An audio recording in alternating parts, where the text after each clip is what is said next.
So I took the liberty to buy this Liberty stamp album. Yeah, maybe that's a dad joke, isn't it?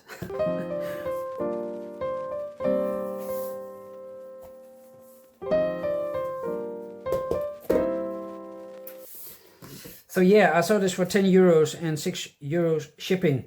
Where liberty dwells, there is my country. And yeah, this is looks to be in pretty good shape. This is from 1979. Yeah, it's beginning to tear a bit, but it's pretty sturdy. This is a Harris & Company stamp album. And yeah, it has a lot of room to expand. That was interesting. I thought because there's a United Nations section in it too. This is the United States. But there's a United Nations section too. And I thought maybe I need to get rid of that in order to, you know, when you place the stamps, then it will get at least half or maybe, you know, one time bigger than it is. But now there's room for expansion. Maybe also to add some supplements, you know, for other years. This is running from 1847 to 1918, including 1980. And yeah, I saw this and it felt really American to me. And with an American collection, I really like, for some reason, I was planning to collect USA in stock books, but I think this could work. That saying, where liberty dwells, there's my country, it's from Benjamin Franklin. He was never a president, that's interesting. And he was the first to be on a US stamp. But he's a founding father, so to speak. This is also interesting. The postage stamps of a nation are a picture gallery of its glories. They depict in miniature its famous men and women, the great events of its history, its organizations, its industries, its national wonders. No one can pursue this hobby without developing a greater knowledge of his national heritage. That's really nice. That's said by Arthur E. Summerfield, and he's former Postmaster General.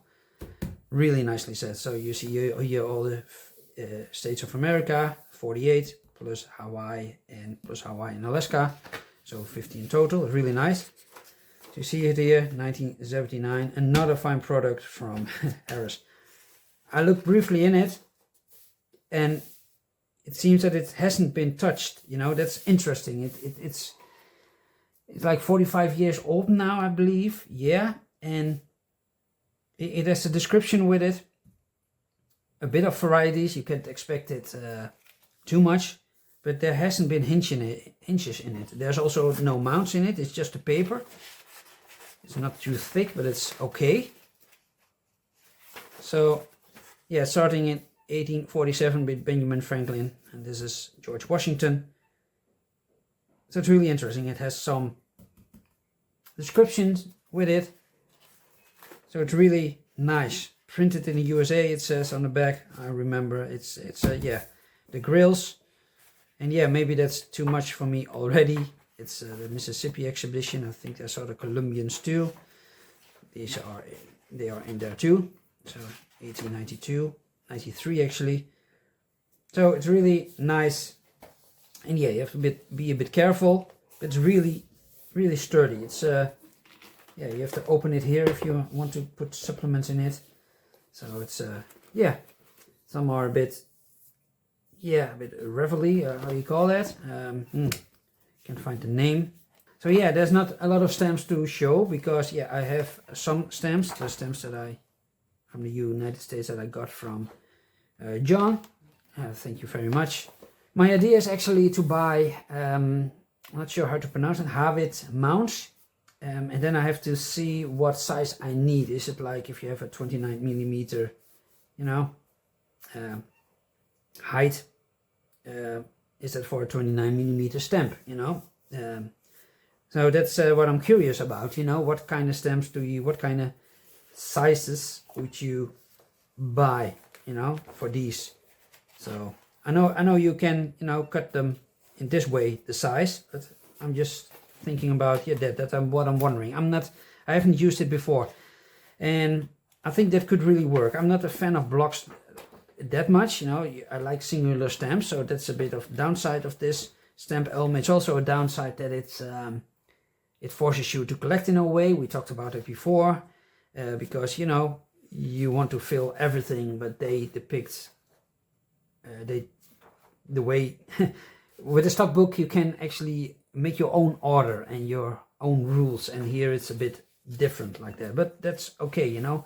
I really like the shape that it's in, and I'm planning to, as yet, to use mounts, but also clear mounts, so not with a black backing. With the black backing you can really see the stamps really nice, but I think clear would really work and look nicer here. With black it's also very dominant, and it's very, even if you have a stamp in it, but it's really hard to get aligned. That's what I read on forums, and I can imagine that actually.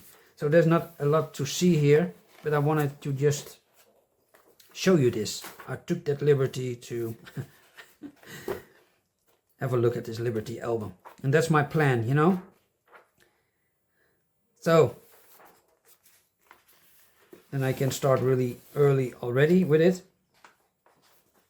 Yeah, maybe I get annoyed with it that maybe the definitives, you know, the wonderful long running series definitives are not yeah, together. I'm not sure, but yeah, could be. It has its charm, this album. I don't know, it's old. It has some nice information with it, you know. First US stamp with humorous touch. Norman Rockwell depicted, one of 499 original city mail carriers. Yeah, it's just these little text with it. I think that's really cool, you know. That's something I was planning to do anyway. But yeah, this could be a really fun way to collect. Yeah, and it's running until 1979. I'm not sure what my cutoff date is. It's definitely, I don't want to collect USA up until current day. Yeah, this is something I like not as much as probably Spirit of, is it? No, it's not the Spirit of 76. I think it could be really nice. So, and it's a bit different, you know, using those mounts. I haven't bought them yet because, yeah, I'm thinking, what kind of mounts do I need, you know? So this is 1979. It's 1980 is included too. Yeah, and there's also some spare. Could be nice. And it's just like it's new, you know? It's just... And even if the paper is not the best quality and it might not be acid free of those days, I don't know. But if you put mounts in it, that would be okay. So the airpost stamps and also the hunting permit stamps, the postage due, they are all separate, in a separate part of the album. That's nice. I don't mind too much. The official stamps obviously are there too. Hunting permits stamps are there. I think they end here somewhere. Really nice. Yeah. There's no years with it, but yeah, Confederate States are here, and then it turns into the United Nations. That's a really small part, you know, because it starts in 1953 and ends in 1980. So, and yeah, this is also a nice thing, you know, stamp identifier, you know, types of the 1 cent Franklin design of 1951 to 1960. Types of 3 cent Washington and 5 cent Jefferson designs, 1851, 1960. So you see all these identifying things here. Landing of Columbus, the Columbians, also variations to it. Franklin and Washington issues of 1908 and 1922. It's really interesting. Maybe this is old info, you know, in 45 years there might be other info. I don't know, but it's really nice the way, you know, they did that 45 years ago. This would be a way of collecting, and I think some still would do, you know. So it's really, yes, yet I am only a postage stamp. This is interesting, probably an interesting text. Oh, this wasn't there. Maybe I just broke that. Okay, it's silly, but yeah, I'm pretty happy with this album, I have to say. So, talking for 10 minutes about an album without stamps, yeah. But let me know what you think. What's your how do you collect your US album stamps? I mean, in what kind of album? How do you collect it? So I'm pretty happy with it, I have to say. I'm really, it's I find it really nice. So I think it stood the test of time, you know, very much. So really happy with it. Tell me what you think about it. You know, maybe you're not a fan, maybe you're a fan, maybe you have the Minutemen or the Scott specialty albums, or the Mystic Heirloom albums, or you have your own stock books or stock cards, or you know, stock sheets. Maybe you have your way of collecting. I would be really happy to know. Thank you for watching and see you next time.